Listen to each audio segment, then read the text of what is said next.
Hər ziyarətə gedəndə Allaha şükür edin, ilahi, nə yaxşı bu xanımı Azərbaycana gəlməsinə şərait yaratmısan, kömək eləmişsən. Biz bilmirik kimin yanında. Allah and olsun Həkimə xanım və onun o bacıları, bilirsiniz nə qədər böyük nemətdir, nə qədər böyük nemətdir. Mən şəxsən özüm həmişə deyirəm ki, çalışıram tez-tez gedim, amma həmişə öz-özümə deyirəm ki, qiyamət günündə peşmançılıqlarımdan da biri bu olacaq ki, biz xanım Həkimənin qədrini bilmirik. Bilmirik nə əzəmətli bir övliya olan şəhərdə yaşayırıq.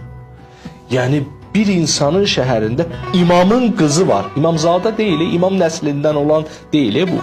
Bu imamın birbaşa qızıdır, Musa Kazımın qızıdır. İmam Rızanın bacısıdır və İmam Təqə əleyhissalamın bibisidir. Və özünün də Allah yanında məqamı o qədərdir ki, biz onu başa düşəmirik. Qiyamətdə görəcəyik onun nə əzəmətli məqamı var. Hətta imam qızı olmasaydı. Təsəvvür edirsiniz, belə bir xanımdan, belə bir ilahi övliyadan qəflətdə olmaq bilirsiniz nə deməkdir? Və bunlar bizim üçün rəhmətdir. Onun üçün həmişə gedib Allaha şükür eləmək lazımdır ki, ilahi, belə bir rəhmət var bizim ölkəmizdə, bizim şəhərimizdə. İstədiyimiz vaxt ilahi övliyanın məhzərinə müşərrəf oluruq. Bu bilirsiniz nə deməkdir? Və Allahın bir lütfüdür. Təvəssül Allahın lütfüdür.